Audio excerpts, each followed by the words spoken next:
देखो शिखरे आपणଙ୍କୁ स्वागत। आज ମୁଁ ଆପଣଙ୍କ ପାଇଁ ନେଇ ଆସିଛି ଦେଶ ବିଦେଶର 30ଟି ଗୁରୁତ୍ୱପୂର୍ଣ୍ଣ ଖବର। ଆପଣଙ୍କୁ ଅନୁରୋଧ ଭିଡ଼ିଓଟିକୁ ସମ୍ପୂର୍ଣ୍ଣ ଦେଖିବେ। ଭଲ ଲାଗିଲେ ଏହାକୁ ଲାଇକ୍ ଓ ସେୟାର ନିଶ୍ଚୟ କରିବେ। ନମ୍ବର 1 ଆଜିଠାରୁ ସରକାରୀ ସ୍କୁଲରେ ନାମଲେଖା ଆରମ୍ଭ। ରାଜ୍ୟର ପ୍ରାଥମିକ ଏବଂ ମାଧ୍ୟମିକ ସ୍କୁଲଗୁଡ଼ିକରେ ଆଜିଠାରୁ ନାମଲେଖା ଆରମ୍ଭ ହେବ। ଏନେଇ ଗଣଶିକ୍ଷା ବିଭାଗ ଅତିରିକ୍ତ ସଚିବଙ୍କ ପକ୍ଷରୁ ରାଜ୍ୟର ସମସ୍ତ ଜିଲ୍ଲା ଶିକ୍ଷା ଅଧିକାରୀ, ବ୍ଲକ ଶିକ୍ଷା ଅଧିକାରୀ ଏବଂ ଡିପିସିଙ୍କୁ ଚିଠି ଲେଖାଯାଇ ଅବଗତ କରାଯାଇଛି।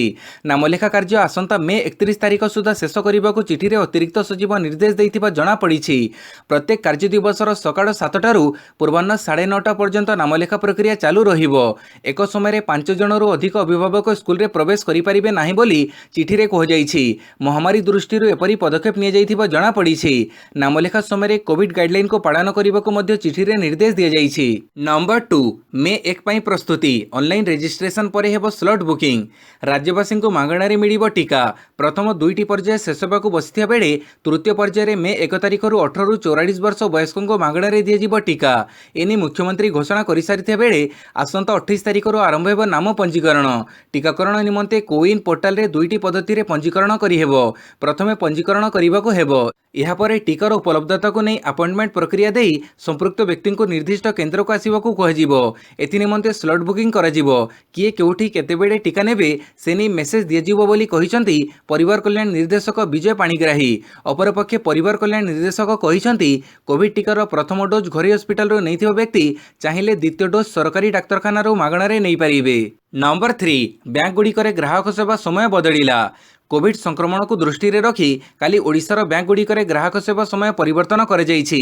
ରାଜ୍ୟ ସରକାରଙ୍କ ଦ୍ୱାରା ନିଆଯାଇଥିବା ନିଷ୍ପତ୍ତି ଅନୁଯାୟୀ ବ୍ୟାଙ୍କଗୁଡ଼ିକରେ ଗ୍ରାହକ ସେବା ସମୟ ସକାଳ 10ଟାରୁ 2ଟା ଏବଂ ବ୍ୟାଙ୍କିଂ ସମୟ 10ଟାରୁ 4ଟା ଯାଏଁ ହେବ। ରାଜ୍ୟରେ ବ୍ୟାଙ୍କଗୁଡ଼ିକର ଏହି ନୂତନ ସମୟ ଏପ୍ରିଲ 26 ତାରିଖରୁ ମଇ 15 ପର୍ଯ୍ୟନ୍ତ କାର୍ଯ୍ୟକାରୀ ହେବ।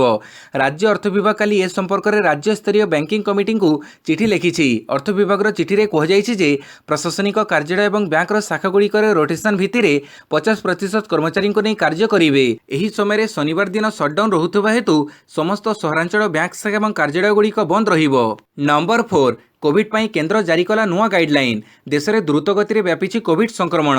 ଏଭଳି ସ୍ଥିତିରେ ସଂକ୍ରମଣକୁ ନିୟନ୍ତ୍ରଣ କରିବା ପାଇଁ ରାଜ୍ୟ ଓ କେନ୍ଦ୍ରଶାସିତ ଅଞ୍ଚଳରେ କୋଭିଡ୍ କଟକଣାକୁ ଜୋରଦାର କରିବାକୁ ନୂଆ ଗାଇଡଲାଇନ୍ ଜାରି କରିଛନ୍ତି କେନ୍ଦ୍ର ସରକାର। ଗତ ସପ୍ତାହେ ହେବ ଦେଶରେ ପଜିଟିଭ୍ ହାର 10% ଉପରେ ରହୁଛି। ସେହିପରି ହସ୍ପିଟାଲରେ 60% ବେଡ୍ ପୂରଣ ହୋଇସାରିଲାଣି। ତେଣୁ ଏହାକୁ ଦୃଷ୍ଟିରେ ରଖି ଯେଉଁସବୁ ଅଞ୍ଚଳରେ ସଂକ୍ରମଣ ଦ୍ରୁତ ଗତିରେ ବ୍ୟାପୁଛି ସେସବୁ ଅଞ୍ଚଳକୁ କଣ୍ଟେନମେଣ୍ଟ ଜୋନ୍ ବା ଲକଡାଉନ୍ ଘୋଷଣା କରିପାରିବେ ରାଜ୍ୟ ସରକାର। ସେହିପରି ମେଡିକାଲ ସୁବିଧା ଓ ମାନବ ସମ୍ବଳକୁ ମଧ୍ୟ ଧ୍ୟାନରେ ରଖିବାକୁ କୁହାଯାଇଛି। କଣ୍ଟେନମେଣ୍ଟ କିମ୍ବା ଲକଡାଉନ୍ ଅତି ବେଶୀରେ 14 ଦିନ ହିଁ କରିହେବ। କେନ୍ଦ୍ର ଗୃହ ମନ୍ତ୍ରଣାଳୟର ଗାଇଡଲାଇନ୍ ଅନୁଯାୟୀ କଣ୍ଟେନମେଣ୍ଟ ଜୋନ୍ରେ କେବଳ ଅତ୍ୟାବଶ୍ୟକ ସାମଗ୍ରୀକୁ ଛାଡ଼ିଦେଲେ ରାତିରେ ଚଳପ୍ରଚଳ ବନ୍ଦ ରହିବ। ପାଣିପାଗ ସୂଚନା। କାଳବୈଶାଖୀ ଓ ବଜ୍ରପାତ ସତର୍କ କଲା ଆଇଏମ୍ଡି। ଆଗାମୀ 24 ଘଣ୍ଟା ଭିତରେ ରାଜ୍ୟର ବିଭିନ୍ନ ସ୍ଥାନରେ ସ୍ୱଳ୍ପରୁ ମଧ୍ୟମ ଧରଣର ବର୍ଷା ସହ କାଳବୈଶାଖୀର ଆଶଙ୍କା ରହିଛି। ବୁଲେଟିନ୍ରେ କୁହାଯାଇଛି ମଙ୍ଗଳବାର ମାଲକାନଗିରି, କୋରାପୁଟ, ରାୟଗଡ଼ା, ଗଜପତି, ଗଞ୍ଜାମ, କନ୍ଧମାଳ, ନୟାଗଡ଼, ବୌଦ୍ଧ, ଅନୁଗୁଳ, କେନ୍ଦୁଝର ଓ ମୟୂରଭଞ୍ଜ ଜିଲ୍ଲାରେ ମଧ୍ୟମ ଧରଣର ବର୍ଷା ହେବ। ଏଥିସହିତ କାଳବୈଶାଖୀ ହେବାର ସମ୍ଭାବନା ରହିଛି।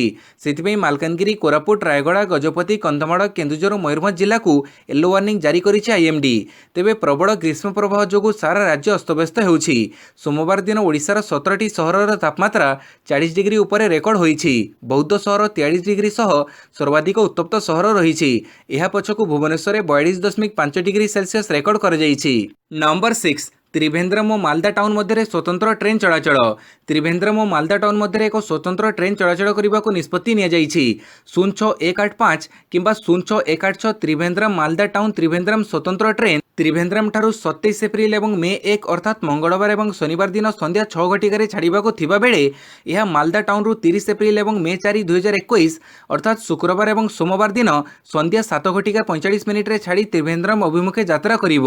ପୂର୍ବତଟ ପରିସୀମା ମଧ୍ୟରେ ଏହି train Duvvada, Visakhapatnam, Vizianagaram, Srikakulam Road, Palasa, Brahmapur, Khordha Road, Bhubaneswar, Cuttack ଏବଂ ଭଦ୍ରକଠାରେ ରହଣି କରିବାକୁ ଥିବାବେଳେ ଉଭୟ ଦିଗରୁ ତ୍ରିଭେନ୍ଦ୍ରମ ଏବଂ ମାଲଦା ଟାଉନ ମଧ୍ୟରେ ଗୁରୁତ୍ୱପୂର୍ଣ୍ଣ ଷ୍ଟେସନମାନଙ୍କରେ ରହଣି କରିବ। ନମ୍ବର 7 टीका दर ह्रास करने निर्माता कंपानी को केन्द्रर निर्देश। देश में आसंता मे 1 तारिख आरंभ हो तृतीय पर्याय टीकाकरण, किंतु यह पूर्व चली वैक्सीन दर को नहीं विवाद पर टीका दर कमैबा निर्माता कंपानी को निर्देश देइछंती केंद्र सरकार। टीका दर को नहीं सरकार को समालोचना करथिले विरोधी। यापर टीका निर्माता कंपानी सेरम इंस्टीट्यूट और भारत बायोटेक को वैक्सीन दर ह्रास करने को कहिछंती केंद्र सरकार। निकटरे कोविशील्ड वैक्सीन नुआ दर घोषणा करथिला सेरम इंस्टीट्यूट, सेपरी कोवैक्सीन टीका दर धार्य करथिला भारत बायोटेक। कोविशील्ड डोज पिछा राज्य सरकार 400 टंका और घरोई हस्पिटाल को 600 टंका देवाक पड़िबो। सेपरी राज्य सरकार कोवैक्सीन डोज पिछा 600 टंका एवं घरोई हस्पिटाल को 1200 टंका देवाक पड़िबो। नंबर 8, भारत को 318 ऑक्सीजन कन्सेंट्रेटर पठेला युक्तराष्ट्र अमेरिका।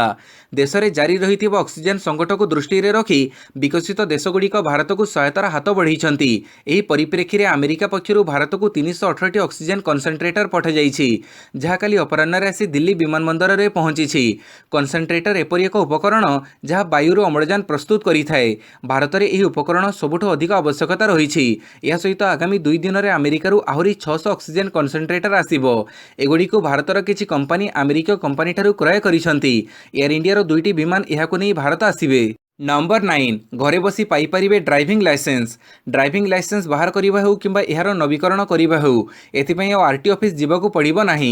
सड़क और परिवहन मंत्रालय ड्राइविंग लाइसेंस और यार नवीकरण पई नुआ गाइडलाइन जारी करिछि। नुआ नियम अनुसार लर्नर्स लाइसेंस पाइबा पई एबे ऑनलाइन रे पूरा प्रक्रिया हेबो, अर्थात आवेदन ठारू आरंभ करी लाइसेंस रो प्रिंटिंग पर्यंत पूरा प्रक्रिया ऑनलाइन रे हेबो। यह सह इलेक्ट्रॉनिक सर्टिफिकेट और डॉक्यूमेंट्स रो व्यवहार medical certificates, learner licence, driving licence surrender और यार नवीकरण मध्य ऑनलाइन रे करा जाई परिबो। रजिस्ट्रेशन सर्टिफिकेट्स रो नवीकरण एबे 60 दिन एडवांस रे करा जाई परिबो। यह व्यतीत टेम्पोरारी रजिस्ट्रेशन रो समय सीमा मध्य एबे मासकरू 6 मास को वृद्धि करा जाईछि। लर्नर्स लाइसेंस पई प्रक्रिया रे किछिटा परिवर्तन करा जाईछि। ड्राइविंग लाइसेंस टेस्ट पई आरटी ऑफिस जीवाकू पड़िबो नाही। एही काम ट्यूटोरियल जरिया रे घरे बसी ऑनलाइन रे करा जाई परिबो। नंबर 10, कोविड-19 संक्रमण वृद्धि पर निर्वाचन कमिशन दायी, कहले माड्रास हाइकोर्ट। कोविड-19 संक्रमण द्रुत वृद्धि निमंते निर्वाचन कमिशन दायी बोली काली माड्रास हाइकोर्ट कहिसंती। गत अल्प केते मास हेबो प्रचार अभियान चलैबा बेले कोविड-19 नियम मानु नथिबा राजनैतिक दल मानकु न अटकाई निर्वाचन कमिशन संभवतः दायित्वहीनता प्रतिष्ठान भली कार्य करिछि। तेणु यह विपक्ष में नरहत्या अभियोग दायर हेबा उचित बोली अदालत कहिसंती। मुख्य विचारपति संजीव बानर्जी और विचारपति सेंती कुमार राममूर्ति को नहीं गठित प्रथम खंडपीठ कहते आज आम जो अवस्था अच्छु से दायी एकमात्र प्रतिष्ठान होउछि आपण निर्वाचन कमिशन। आपणकर कौन कर्तृत्व नहीं।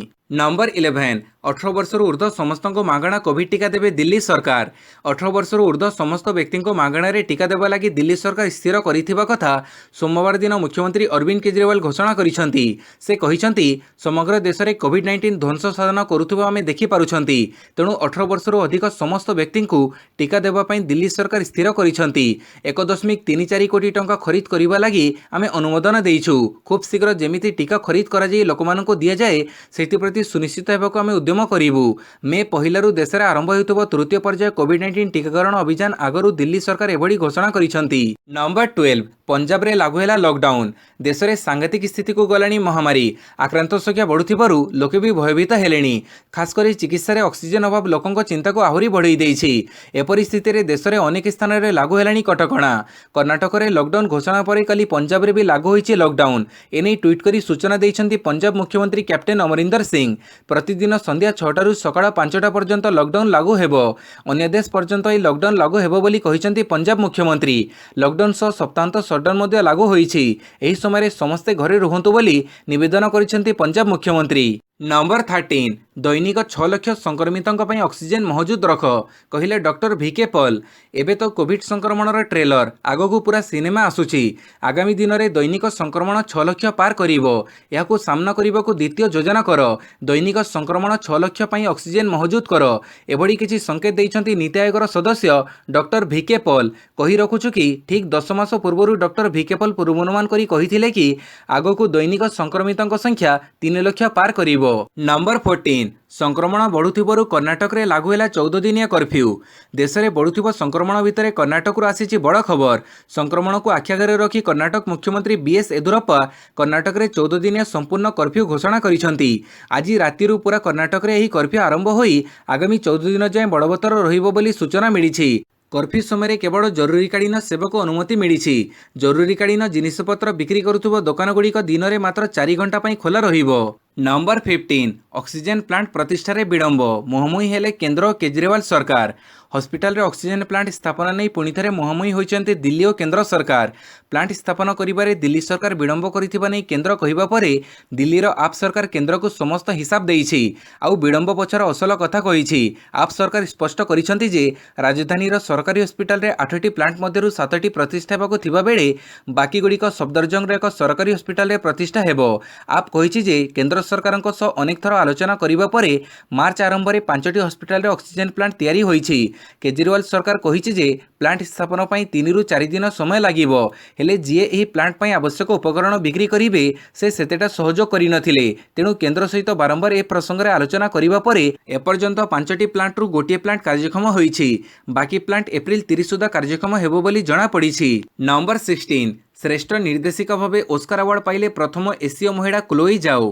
नोमैडलैंड चलचित्रर निर्देशना देइथिबा चीन जन्मित चलचित्र निर्मात्री क्लोई जाओ को रविवार दिन श्रेष्ठ निर्देशिका भावे एकाडेमी अवार्ड बा ओस्कार पुरस्कार मिलिछि। एही सम्मान लाभ करिबारे से होचंती प्रथम एसीय महिला एवं द्वितीय श्रेष्ठ निर्देशिका। जीवन यापन पई अर्थ उपार्जन करिबा लागि गोटिए कामरू अन्य काम संधान करुथबा वयोज्येष्ठ अमेरिकीय मानक जीवन यात्रा प्रदर्शित होइथिबा चलचित्र नोमाडलैंड रे अभिनेत्री फ्रांसेस मैकडर्मांड सह रियल लाइफ नोमाड्स भाव अभिनय करिथिबा 39 वर्षीय जाओ पई यह होची प्रथम ऑस्कार। एही चलचित्रटी आर्थिक अनटन रे विपर्जय होई पड़िथिबा यूएस रिसेशन जुगर पृष्ठभूमि उपरे पर्यवेसित।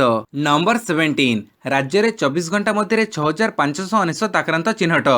राज्य में 6599 कोविड आक्रांत चिन्हट होइछंती। अनुगुड़ 187, बालेश्वर 137, बरगढ़ 203, भद्रक 87, बलांगीर 98, बौद्ध 70, कटक 488, देवगढ़ 38, ढेंकानाल 20, गजपति 81, गंजम 323, जगतसिंहपुर 93, जाजपुर 237, झारसुगुड़ा 436, कलाहांडी 528, कंधमाड़ 35, केन्द्रापड़ा 38, केउझर 166, खोर्धा 958, कोरापुट 69, मालकानगिरी 22, मयूरभंज 180, नवरंगपुर 221, नयगढ़ 91, नुआपड़ 551, पुरी 145, रायगढ़ 117, संबलपुर 226, सोनपुर 129, सुंदरगढ़ 434 और स्टेटपुल 201 जन चिन्हट होइछंती। नंबर 18 पिपिली उपनिर्वाचन पर प्रार्थीपत्र दाखल कले विश्वकेशन हरिचंदन। पिपिली उपनिर्वाचन नहीं नुआ प्रार्थी चयन पर काली कांग्रेसर नुआ प्रार्थी विश्वकेशन हरिचंदन महापात्र प्रार्थीपत्र दाखल करिसेंती। एआईसीसी पक्षरु घोषणा कर जाइथिबा दलीय प्रार्थी श्री महापात्र पुरी जिला डेलांग ब्लॉक अंतर्गत रेंगाड़ ग्राम पंचायतर झारपड़ा ग्राम बासिंदा। 44 वर्षीय व्यक्ति कांग्रेसर सेवादल सह दीर्घ दिन जड़ित अछंती। तांकर शिक्षागत योग्यता बीए एलएलबी। से पेशारे जणे आईनजीवी। एबे से पुरी जिला कांग्रेस सेवादलर मुख्य संगठक भाव कार्य करुछंती। नंबर 19 सामाजिक गणमाध्यम रे भूल कोविड तथ्य हटेबाकू कहिला आईटी मंत्रालय। कोविड संपर्कित भूल और विभ्रांतकारी फोटो वीडियो तथ्य सबूक हटेबा लगी सूचना प्रजुक्ति मंत्रालय समस्त सामाजिक गणमाध्यम कंपनी को निर्देश देइछि। फेसबुक, ट्विटर, व्हाट्सएप, इंस्टाग्राम भली सामाजिक गणमाध्यम रे कोविड संपर्कित प्राय 100टी पूर्ण तथ्य रही। यह तथ्यगुड़िक बहु पुराणा अप्रासंगिक और कोविड संपर्कित भूल तथ्य एगुड़िक हटेबा लगी निर्देश दि जाइथिबा आईटी मंत्रालय जड़े वरिष्ठ अधिकारी रविवार कहिसंती। समग्र देश कोविड विरोध में लड़ाई करुथिबा बेले केतेक लोक एहाकु नै सामाजिक गणमाध्यम रे भूल तथ्य प्रकाश करुछंती। यह द्वारा लोके भयभीत होउछंती। तेणु एसबु तथ्य को ठाबपूर्वक हटाଯିबा दरकार। नंबर 20 अवसरप्राप्त डाक्तर को परामर्शदाता भाव कार्य करने को डकैला सेना। प्रतिरक्षा मुख्य जनरल बिपिन रावत काली प्रधानमंत्री श्री नरेंद्र मोदी को साक्षात करिसंती। कोविड महामारी परिचालना नहीं नियाଯାଇଥିବା कार्यानुष्ठान और प्रस्तुति संपर्क में उभय समीक्षा करथिले। प्रतिरक्षा मुख्य प्रधानमंत्री को अवगत करथिले जे सशस्त्र सेनार समस्त स्वेच्छाकृत अवसर नैथिबा तथा गत 2 वर्ष मध्य अवसर ग्रहण करिथिबा समस्त डाक्तर को सेमानक बासस्थान निकटवर्ती कोविड चिकित्सा केन्द्र में कार्य करने को कहुଯାଇଛି।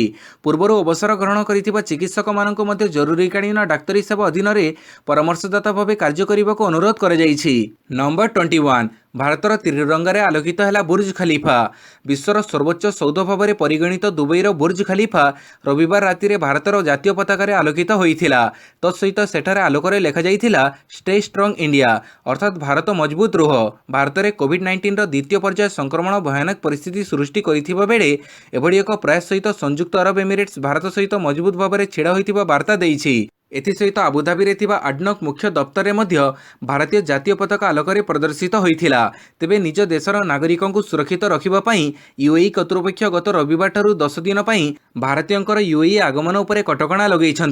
इतिमध्य Britain, France, Germany, New Zealand, Hong Kong, Oman और पाकिस्तान आदि अनेक राष्ट्र भारतीय नागरिकों यह सबू राष्ट्र को प्रवेश उपर कटकणा लगे। नंबर 22 आरंभ है भारत फ्रांस मिलित नौ समराभ्यास। भारत फ्रांस पक्षर 3 दिनिया मिलित नौ समराभ्यास आरंभ होईछि। रविवार ठारू अरब सागर में चली यह नौ समराभ्यास। यह 3 दिन चलिबो। भारत महासागर अंचल में चीन वर्धित उपस्थिति समस्त चिंता बढ़ी देइथिया बेले एही दुई राष्ट्रर मिलित नौ समराभ्यास अत्यंत गुरुत्वपूर्ण विवेचित होईछि। फ्रांस नौसेना पक्षर ताहार परमाणु शक्ति चालित विमानवाही युद्धजाहाज चार्ल्स डी गाउले एवं ताहार समुदाय विमान बाहिनी आक्रमणात्मक गोष्ठी को यह समराभ्यास नियोजित कर चार्ल्स डी गाउले 1200 नौसेना अधिकारी एवं सैन्य रही बेले से 20टी राफेल सामुद्रिक जेट, 2टी E-2C हॉक आई विमान एवं बहु हेलिकॉप्टर रही। नंबर 23 कर्नाटक में 18 ରୁ 44 वर्ष वयस्कों को मागणा कोविड टीका। कर्नाटक मुख्यमंत्री बीएस येदियुरप्पा राज्यर 18 ରୁ 44 वर्ष वयस्क लोकंकु मागणारे कोविड टीका देवा नहीं घोषणा करिसेंती। एही मागणा टीका लोकमानंक पई केवल सरकारी हस्पिटाल रे उपलब्ध हेबो बोली से कहिसेंती।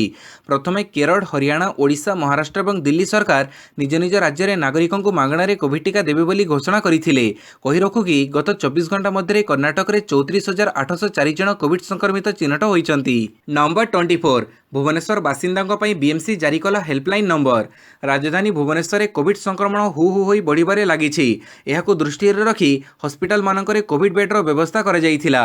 एही बेड संख्या पर्यायक्रमे वृद्धि करा जाउछि बोली बीएमसी कमिशनर पक्षरु सूचना दिया जाइछि। एथि सहित कह जाइछि कि हस्पिटाल रे कोनोसी प्रकार बेड्र असुविधा नाही। हस्पिटाल गुड़िकरे यथेष्ट परिमाण रे विभिन्न विभाग अनुसार बेड मौजूद रहिछि। तेबे बेड रे भर्ती हेबा पई 1929 हेल्पलाइन नंबर कार्यकारी हेउछि। एणिकि भुवनेश्वर बासिंदा 1929 हेल्पलाइन नंबर सेवार लाभ उठाई पारिबे। नंबर 25 भारतरू आसुवा यात्री प्रति निषेधाज्ञा जारी कला इटाली। रूपांतरित कोविड-19 संक्रमण आशंका एड़ाइबा लगी अन्य देश मानक भली इटाली मध्य भारतरू आसुवा यात्री मानक प्रति निषेधादेश जारी करिछि। इटालीर स्वास्थ्य मंत्री रोबेर्टो स्पेरांजा ट्वीट करी कहिसेंती गत 14 दिन धरी भारत में थिबा विदेशी यात्री मानक इटाली प्रवेश उपर जारी एक आदेशनामारे से स्वाक्षर करिसेंती। स्वास्थ्य संकटर सम्मुखीन होई संप्रति कोविड-19 रो डबल म्यूटेंट स्ट्रेन सह एशिया देश भारत संग्राम चढ़ी। रविवार दिन कर्मगत चतुर्थ दिन पर सर्वाधिक दैनिक संक्रमण क्षेत्र में भारत विश्वर प्रथम देश भाव परिगणित होता। भारतरू फेरिबा बेले नेगेटिव टेस्ट रिजल्ट थिबा इटालीवासी को स्वदेश प्रवेश अनुमति मिलिबो, किंतु इटाली रे पहुंचीबा परे सेमानकु क्वारंटाइन रे रहिबाकु पड़िबो। नंबर 26 ओडिशारू विभिन्न राज्य को एजाएं गलानी 67टी ऑक्सीजन टैंकर। अन्य राज्यर ऑक्सीजन संकट को समाधान करने को एवं जोरसोर लगी पड़ी ओडिशा सरकार। आज पर्यंत 67टी ऑक्सीजन टैंकर ओडिशारू विभिन्न राज्य को गलानी। ओडिशा पुलिस पक्षरु दिया जाइथिबा सूचना मुताबक 67टी टैंकर समुदाय 1268 मेट्रिक टन ऑक्सीजन विभिन्न राज्य को गलानी। राउरकेला, जाजपुर, ढेंकानाल, अनुगुळरू अम्लजान उत्तर प्रदेश, मध्य प्रदेश, हरियाणा, महाराष्ट्र, आंध्र प्रदेश और तेलंगाना को जाइथिबा बेले ओडिशा पुलिस पक्षरु स्वतंत्र कड़न करी टैंकर गुड़ी को छड़ा जाउछि। मुख्यमंत्री निर्देश मुताबक एडीजी जसवंत जेठवा नेतृत्व में एक स्वतंत्र सेल गठन कर किभଳି ऑक्सीजन टैंकर गुड़िक प्लांट्रु बाहरी सुरुखुरुरे गंतव्य स्थल में जाइपारिबो से नहीं पदक्षेप निया जाउछि।